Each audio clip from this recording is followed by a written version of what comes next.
Everybody knows that remote work, COVID-19, the pandemic, it hammered downtowns, not only here, but nationwide. We all know that. It also raised serious concerns in some quarters about the viability of downtowns as entities in some communities. But for us, that was not the case. For us, this only raised opportunity, right? We're thinking about how the future, which is not going to look like the past, affords an opportunity for us and our many partners to be able to adapt, thrive, and work together to make Richmond's downtown better coming out of the pandemic in the 2020s than it has been for decades hence. Imagine the downtown, and you see it now. There's a lot to see already, but you can imagine it even more embossed, even more beautiful. A downtown with a great green canopy, a downtown with parks and recreation, a downtown where people come to live, to thrive, to recreate, to dance, to sing, to exert their economic influence in their communities.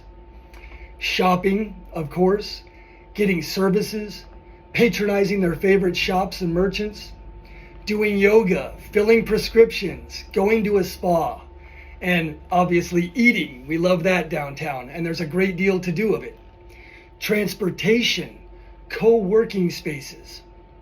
It's all there, and it's only going to grow and get more vibrant in our Richmond downtown. We have assets that others can only dream of.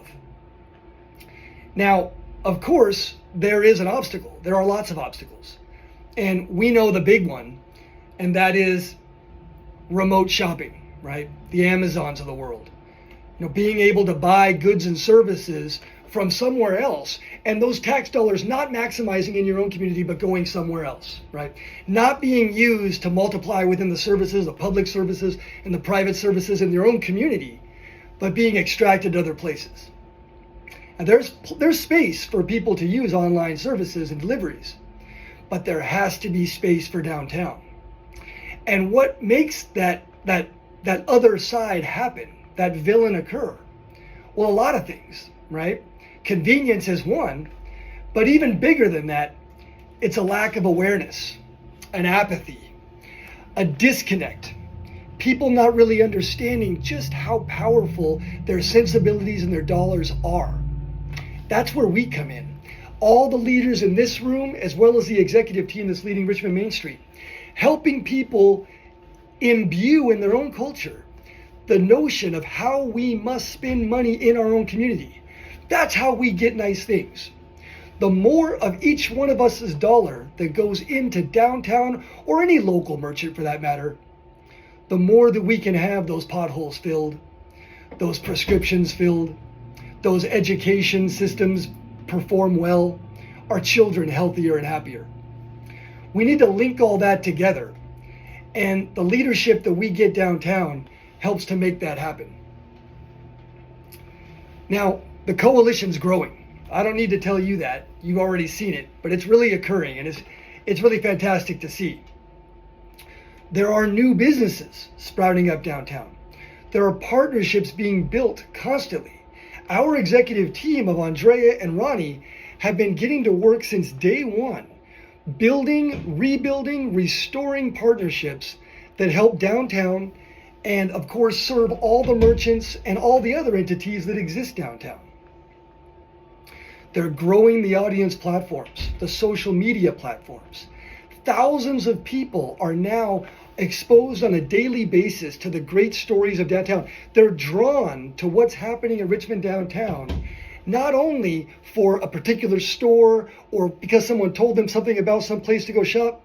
They're drawn to downtown as an idea, a place where they can shop, where they can work together in clusters, where they can learn from one another. We have co-working spaces. I already mentioned transportation. The coalition's growing, and people know that they can come downtown not only to thrive, but to live in a way that is social, that is betterment, that works with others. Downtown is a happening place. You can look no further than the festival that just occurred late last year. The Spirit and Soul Festival brought thousands downtown.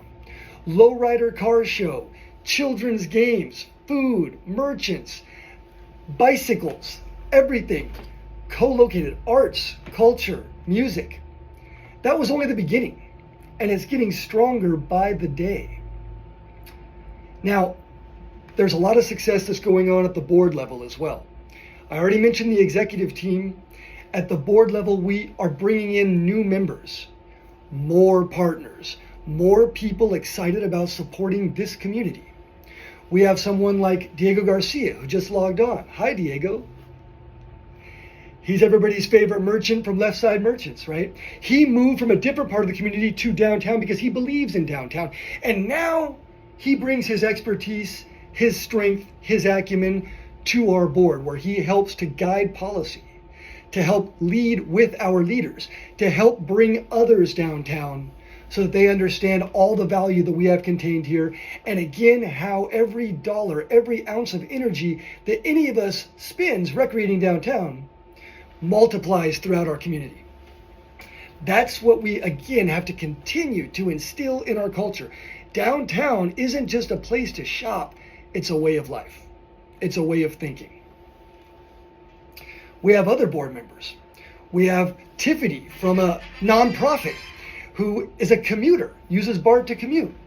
And she comes downtown from a different perspective, right? A nonprofit perspective, but bringing the same passion, expertise. They're not alone. There are many more that we don't have time to tell that story just today, but that kind of story is constantly being told all over our social channels. And that's why the awareness is growing. That's why people are getting excited. That's why we're all here. And that's why the city is benefiting so greatly from downtown. And the proof is in the pudding. The P-bid just went through and it was overwhelmingly passed because all of our partners, all of our merchants and stakeholders understand the value of an institution like Richmond Main Street, and more important, understand the value of supporting your community vis-a-vis your downtown activity. This is what bolsters us. And we do more and more work. Now we have committee subgroups that are bringing in people from all walks of life to provide more expertise, technical capacity, and passion to what we do. We have a member who brought his software skills to make a map of assets downtown, to help for us to share, to give to others. There's always something more to learn. I myself spend all this time downtown, walk downtown, commute downtown, recreate downtown.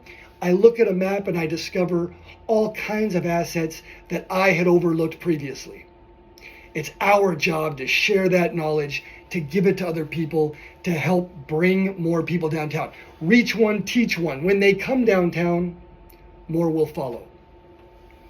Now we have other obstacles. I mentioned apathy. We have negative perceptions, right? This is a history that we can't control, but we can control the story moving forward. We know downtown is not what some people think.